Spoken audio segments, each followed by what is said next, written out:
Manisha Tomar on my YouTube channel Chemistry for All Exams.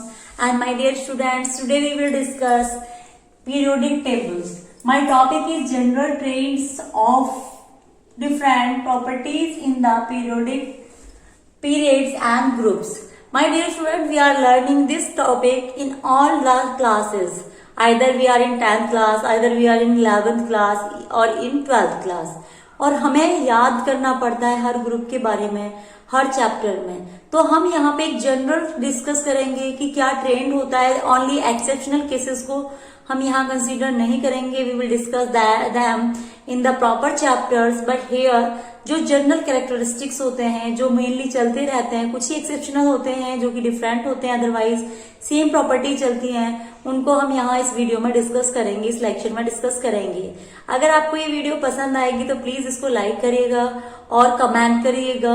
अगर आपने मेरा channel अभी तक सब्सक्राइब नहीं कर रखा है, मेरे चैनल का नाम है chemistry for all exams Manisha Tomar, और तो आप मेरे चैनल को सब्सक्राइब करिएगा.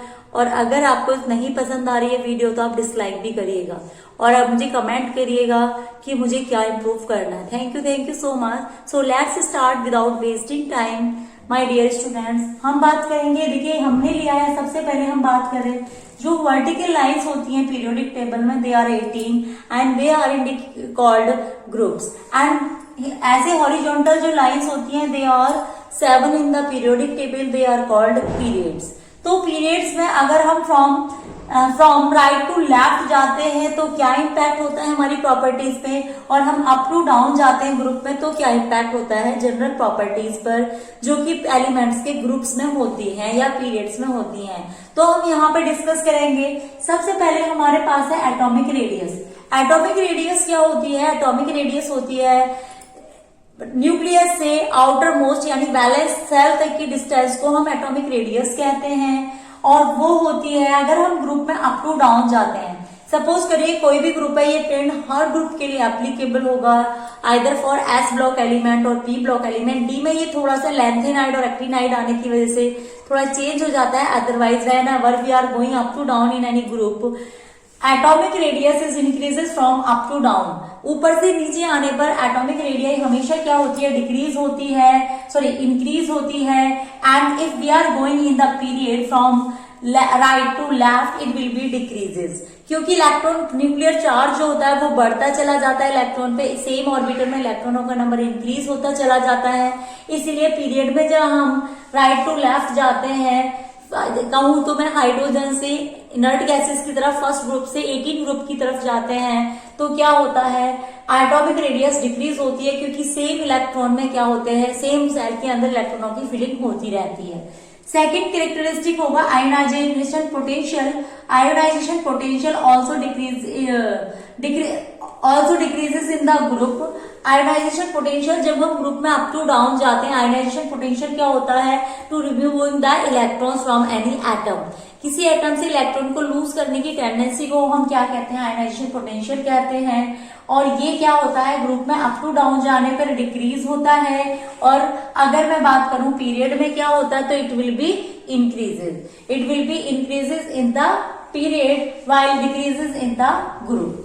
Next one is electronegativity. Electronegativity क्या होती है? ग्रुप में जब हम ऊपर से नीचे जाते हैं तो हमें पता है कि मेटेलिक कैरेक्टर इंक्रीज होता है, साइज इंक्रीज होता है. With increasing the size of the atom, electronegative will be decreases in the group, while in case of periods it will be also increases. आपको पता होगा जो मेटल्स होते हैं, पहला ग्रुप सोडियम पोटेशियम, और उसके बाद लास्ट में हेलोजेंस आते हैं, हाइड्रोजन ग्रुप, ऑक्सीजन ग्रुप आता है या नाइट्रोजन ग्रुप आते हैं. उनकी इलेक्ट्रोनेगेटिविटी मोर होती है than initial condition. So electronegativity will decrease in the group from up to down and in the period from right to left, यानी कि 1 से लेके 18 की तरफ मूव करने पर इलेक्ट्रोनेगेटिविटी क्या होती है? इंक्रीज होती है. Next one is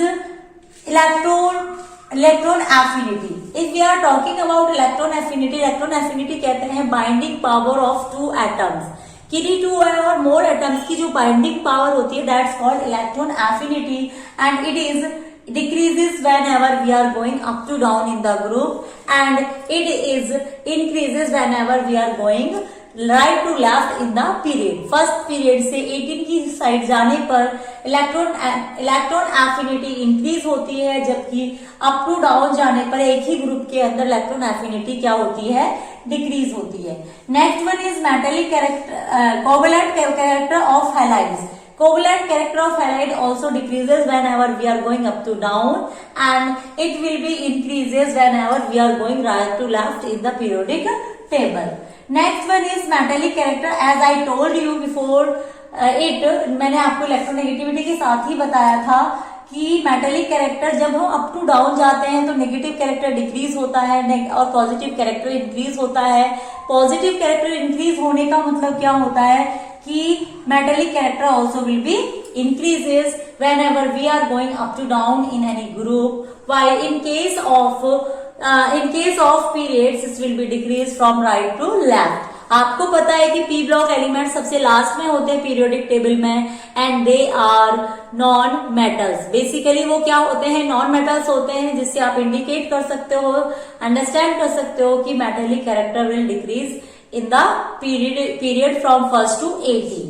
Next one is oxidizing nature. Oxidizing nature is decreases whenever you are going in any group up to down, and it will be increases in any group. अगर हम बात करें तो fluorine सबसे highly electron strong oxidizing agent होता है, जबकि sodium potassium नहीं होते हैं। तो क्या होता है, ऑक्सीडाइजिंग कैरेक्टर इंक्रीज होता है जब हम कहाँ जा रहे होते हैं, पीरियड में जा रहे होते हैं, from first period to 18 period की साइड, और जब हम ग्रुप में किसी भी ग्रुप में अप टू डाउन जा रहे होते हैं तो हमारा एटॉमिक नंबर इंक्रीज होने के साथ साथ ऑक्सीडाइजिंग नेचर क्या हो रहा होता है, डिक्रीज हो रहा होता है। अगर मैं रिड्यूसिंग नेचर की बात करूं तो ऑक्सीडाइजिंग नेचर का जस्ट अपोजिट होता है reducing nature. It will be increase in the group while it will be decrease in the period. Next one is screening effect. Screening effect होता है न्यूक्लियस का covering effect, protection effect, and this will be increases whenever you are going up to down, क्योंकि आपका atom का size increase होता रहता है। With increasing the size of atom क्या होता है, स्क्रीनिंग इफेक्ट इंक्रीज होता है। और जब हम जाते हैं किसमें, किसी पीरियड में, तो तब भी इलेक्ट्रॉन इंक्रीज होते रहते हैं, तो इसका साइज वहां भी क्या होता है, इंक्रीज होता है from first to 18 group. Next effective nuclear charge ENC। Effective nuclear charge क्या होता है, ये कांस्टेंट होता है ग्रुप में, up to down same group में सभी में इफेक्टिव न्यूक्लियर चार्ज इक्वल होता है, जबकि ये पीरियड में क्या होता है, पीरियड में ये इंक्रीज होता है। Next one is valency with respective to oxygen. Oxygen के रेस्पेक्टिव जो वैलेंसी होती है, सभी ऑक्साइड सेम बनाते हैं तो इक्वल होती है, जबकि पीरियड में ये इंक्रीज होती है। Next one is basic character of hydroxide.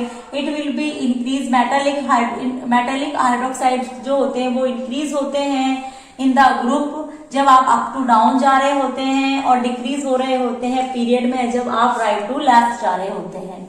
Next one is basic character of hydride. Hydrides क्या हो, देखो हाइड्रोक्साइड तो होते हैं बेस, और हाइड्राइड्स क्या होते हैं, जैसे कि NaH, सोडियम हाइड्रोक्साइड। तो ये हाइड्राइड कहते हैं जब कोई मेटल या नॉन मेटल हाइड्रोजन के साथ अटैच्ड होता है, उसे हम क्या कहते हैं, हाइड्राइड्स कहते हैं। नॉन मेटल्स का जो हाइड्राइड्स होते हैं वो डिक्रीजेस होते हैं up to down in the group, जबकि मेटल्स के हाइड्राइड इंक्रीज होते हैं इन द ग्रुप में, up to down in the group. यहाँ आपको बड़ा इंपॉर्टेंट पॉइंट याद रखना है, अगर कोई नॉन मेटल है, जैसे कि अगर कोई नॉन मेटल है तो वहां पे हाइड्राइड, जैसे कि H2O क्या है, एक हाइड्राइड है ऑक्सीजन का, तो ये क्या होता है, नॉन मेटल्स के जो हाइड्राइड्स होते हैं वो अप टू डाउन डिक्रीज होते हैं, और अगर मेटल के साथ बात करें तो ये इंक्रीज होता है, जबकि ग्रुप में ये क्या होता है, डिक्रीज होता है। Strength of oxy acids. Oxy acids की स्ट्रेंथ ग्रुप में अप टू डाउन जाने पर डिक्रीज हो रही होती है, जबकि पीरियड में ये इंक्रीज होती है। Thermal stability of the sulphates. Thermal stability का मतलब होता है हीट से वो कितनी जल्दी ब्रेक नहीं हो रहे हैं सल्फेट्स, तो ये होता है इंक्रीज होता है ग्रुप में, और पीरियड में ये डिक्रीज होता है। थर्मल स्टेबिलिटी ऑफ कार्बोनेट, देखिए सारे मेटल्स और नॉन मेटल सल्फेट्स कार्बोनेट बनाते हैं, तो उन्हीं कंपाउंड्स की स्टेबिलिटी का ये ऑर्डर की बात हो रही है, तो ये क्या होता है, इंक्रीज हो रहा होता है कार्बोनेट की स्टेबिलिटी का ऑर्डर ग्रुप में अप टू डाउन जाने पर, जबकि पीरियड में ये डिक्रीज हो रहा होता है। Thermal stability of nitrides also, सभी के लिए ये कॉमन है, नाइट्राइड्स, सल्फेट, हाइड्रोक्साइड्स और कार्बोनेट्स और नाइट्रेट्स, इन सभी के लिए ग्रुप में अप टू डाउन जाने पर अगर हम पर्टिकुलर ग्रुप के कार्बोनेट्स के बारे में बात कर रहे हैं या सल्फेट्स के या नाइट्राइड्स या हाइड्रोक्साइड्स के बारे में बात कर रहे हैं तो ये क्या होती है, इंक्रीज होती है। और अगर हम बात कर रहे हैं पीरियड्स में तो ये क्या होती है, डिक्रीज होती है। इंक्रीज डेंसिटी की बात करें तो डेंसिटी देखिए, जब हम ग्रुप में अप टू डाउन जा रहे हैं तो मास क्या बढ़ इंक्रीज हो रहा है, with increasing the mass electron मतलब density of the compound atoms will be increases whenever in period first increases then decreases, पहले इंक्रीज होती है और फिर डिक्रीज होती है क्योंकि वॉल्यूम डिक्रीज होने लगता है और जब वॉल्यूम डिक्रीज होगा तो डेंसिटी डिक्रीज होगी। Next one is electropositive character increases in the group, negative का जस्ट उल्टा होता है and decreases in the period. So students ये आपका ओवरऑल चार्ट है कि रूट मैप कह सकते हैं हम पीरियोडिक ट्रेंड्स के लिए। अगर आपको ये पसंद आया है तो आप इस वीडियो को लाइक करें, कमेंट करें एंड शेयर करें with your friends. Thank you so much.